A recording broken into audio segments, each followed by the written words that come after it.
بسم اللہ الرحمن الرحیم۔ سوال کیا گیا کہ اگر ہم لفٹ میں جا رہے ہیں اور اکیلے ہیں اور اس میں ایک خاتون بھی ہے ایک لڑکی بھی ہے، صرف لفٹ میں وہ ہیں اور ہم ہیں،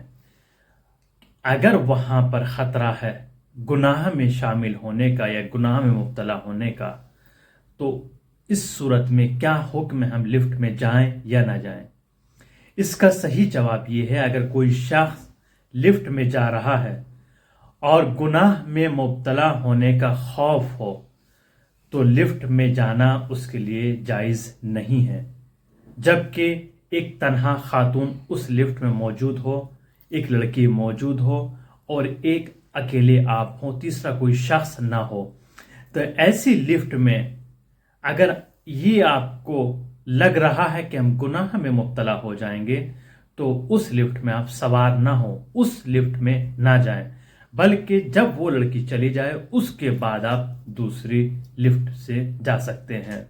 جبکہ آپ کو یقین ہے کہ اگر ہم ساتھ میں جائیں گے تو گناہ میں مبتلا ہو سکتے ہیں، یہ خطرہ ہے، تو بہتر ہے آپ اس سے پرہیز کریں۔